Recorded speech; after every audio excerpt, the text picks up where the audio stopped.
Are you preparing for the wrong average? Well, the question is, could be average what? And often in this show, we find that families are asking us, what average return do I need to have a successful retirement? And today, we want to talk about why preparing for the wrong average can really affect you, and what other averages you probably need to be considering, especially when we look at behavioral finance and how it affects our decision-making process, especially with certain phases of finance. Looking forward to having you part of the show today and consider this program, and we'll get started. Morning, Grant Soliven here with Consider This Program, Manager of Advisor Operation for the financial planning team. To my left and to my right, wherever you're looking at from the camera, I have our amazing managing partner, Joseph Clark, on the show today with me. And so, Joe, we're just going to dive right into this. Volatility. And are we preparing, or are we looking at the wrong average?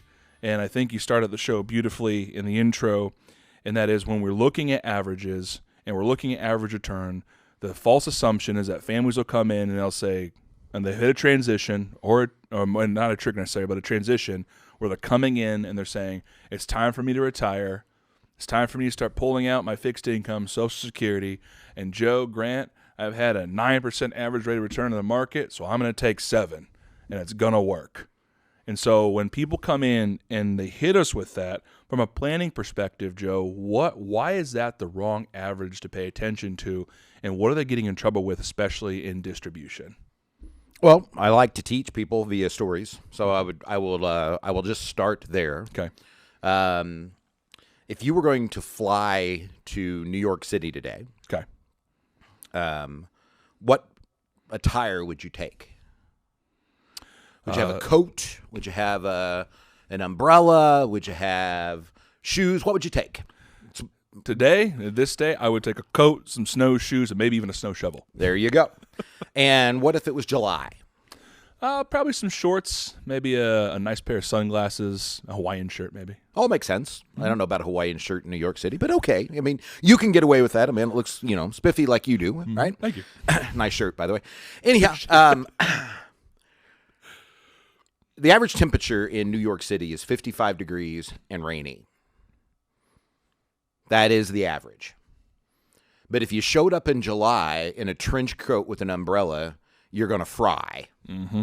right? And if you show up March 1st, right, and it's pouring and the blizzard is there, right, and you got the snow, and all you have is a trench coat and an umbrella, you're in deep trouble. You're going to freeze. Right? So what's the difference between the two? Why do we even know what an average temperature of New York City is? And it's because, well, it's easy to compute. I mean, you throw in the numbers and you come out with the average. Math's math. It works really, really well. And what I think people have to understand with money is when you're in the accumulation mode, when you're first starting, and remember, we do not believe that money is age dependent. It's need dependent. So you may be 50 and starting your saving program. You may be in 15 like I was, right? Pick, wherever you need to be on that little line, right? Mm-hmm. But when you're accumulating money, your average return does not matter near as much as the percentage of money that you're saving, right? You're building traction. You're building some discipline of this is the amount of money that I need to be able to put away.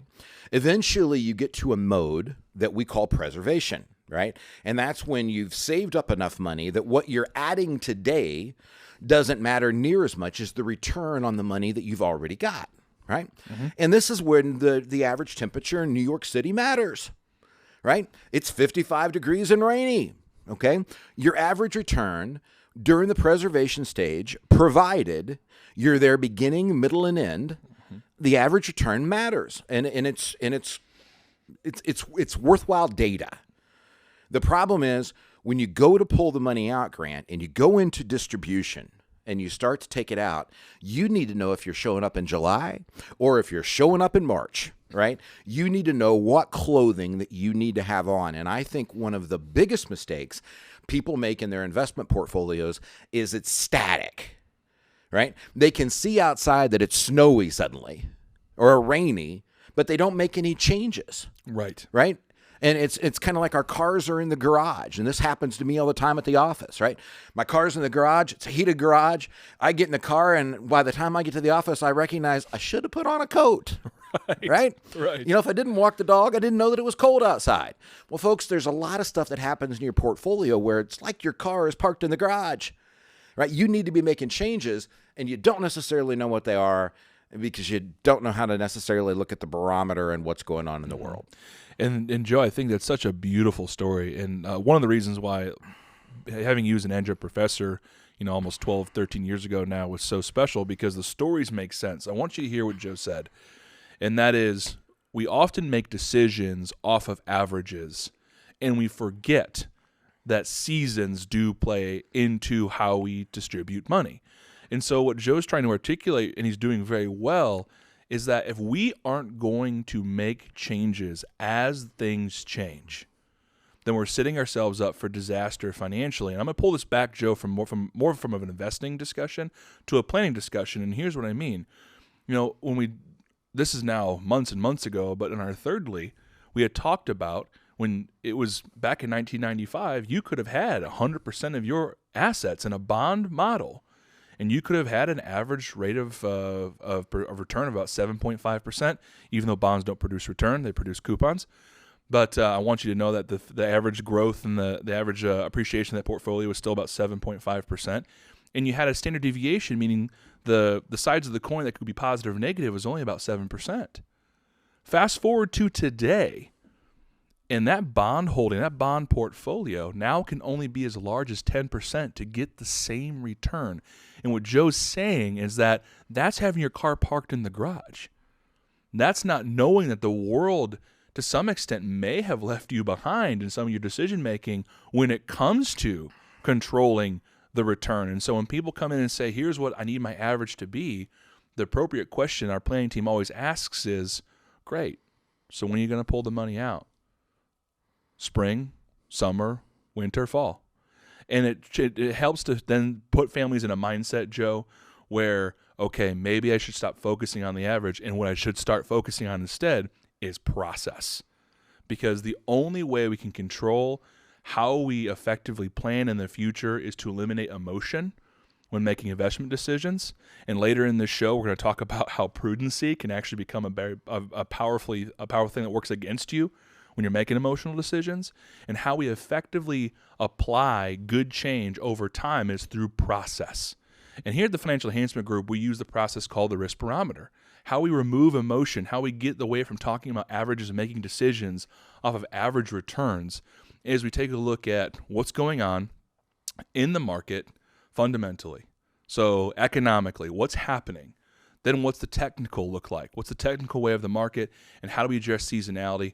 And what our managing partner, Joe, does very well is he wraps all that into narrative. And again, that process allows us to get away from discussing averages and get more into discussing what type of season is it. And during distribution, if I walk outside in a Hawaiian shirt and shorts and it's negative 30 degrees, bad things are going to happen.